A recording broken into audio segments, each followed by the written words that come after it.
there is very few times in life when you get an opportunity to do something bigger than yourself.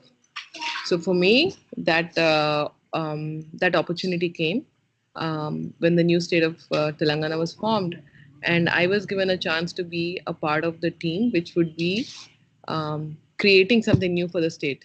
And how many people can actually say this? That I actually was the first person to do something for the new state, and that was a big motivation for me. Hello and welcome to Career Central, the podcast where we demystify careers. This week, we will be talking about entrepreneurship.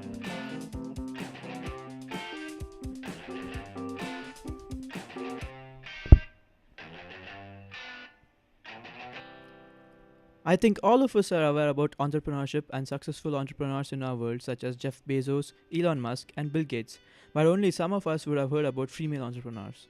Women entrepreneurship is slowly coming into light from the past few years to break this barrier and has become a movement worldwide.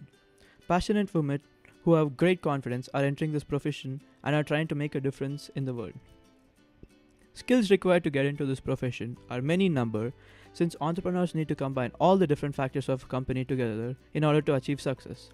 Skills highly recommended for this profession are high levels of communication, critical thinking, understanding of different products and markets, organizational skills, and most important of all, confidence to run a company. There are no educational requirements for this profession, but an understanding about how to run an organization through a management degree may be useful. Today, we have Ms Deepthi Ravula, who is the CEO of Women Entrepreneurs Hub present in Hyderabad, better known as VHub, which is a state-run platform for women entrepreneurs. It aims to help women in providing funds for startups and helping them gain connections. She has been working here from a year since its establishment in March 2018 and has helped many entrepreneurs come up in life. She has a degree in engineering from San Diego State University in California and has worked in Silicon Valley for 15 years before moving to India in 2018. So, let's get to the interview. To begin with, what really inspired you to come back to India and work here as an entrepreneur? So, the primary inspiration was always being a part of something bigger than yourself. So I don't know how much, I don't know how much you're going to prepare, but, I've been working in the US for close to a decade and a half. And all the while I had everything that anybody would want materially, right? You have a big job in a big corporate and you're doing things the way you want to do. But then there is very few times in life when you get an opportunity to do something bigger than yourself. So for me, that opportunity came when the new state of Telangana was formed, and I was given a chance to be a part of the team, which would be creating something new for the state. And how many people can actually say this? That I actually was the first person to do something for the new state, and that was a big motivation for me. Yeah. How difficult was your transition in your job, like from an engineer to an entrepreneur? It was quite difficult because I went from corporate America working for someone to actually coming back and working in a government setting, trying to create something new. So there you have the very agile corporate ecosystem in the US, and coming back, you're working in a government setup without being too disruptive. You just want to do tiny interventions and tiny pivots. So it was quite difficult, but then again, it was not a challenge or uphill battle. It was just a point of creating the right opportunities and going for it. How hard was it to get settled after coming back here after like 15 years? So the thing is, the biggest issue I feel that a lot of us face when we do come back to India is that we try to create America in India and India in America. So for me, that was a no-go from the very beginning. So I knew that, I'm coming back to a different Hyderabad and a different family than I left behind. So I think having the open mind and the flexible thought that, it is going to be different, that really helped. And it was not difficult. It was just tedious. So, yeah.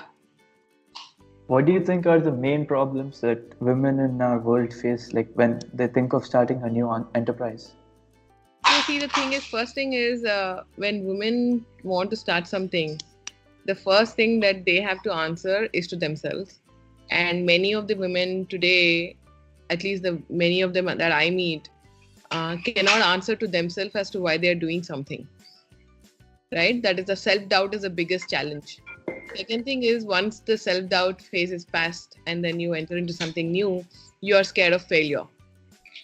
So the third thing is, obviously, I would not say it's always the individual who is the stopping force behind entrepreneurial abilities. But the way it works is that once you overcome these two big hurdles on a personal level, then the systemic challenges begin, which is access to funding and the things that we usually talk about: access to funding, access to networks, access to connects, access to the right kind of mentors and knowledge partners. Many of them exist, and I would say that it's not just an Indian problem, it is a global problem. And what we are trying to do at WeHub is create a complete ecosystem so that women entrepreneurs who come to us feel that, they have the entire support system with them and behind them. Yeah. What change are you expecting to see in women in India, like in 10 years or so, if I could say? I would respectfully say that I can't speak for entire country, but I would just respectfully say that the things that we are trying to do at WeHub, we expect to see the playing field for women entrepreneurs be very slightly leveled. And the second thing that we expect to see is that if you go to any forum today, there is the same 5 to 7 women entrepreneurs that we keep running into. So from our end, what we're trying to create is an entire generation of entrepreneurs from whom the younger generation can actually take inspiration and get started. And this entire conversation of being a woman or a man entrepreneur does not happen. And we just talk about people being entrepreneurs.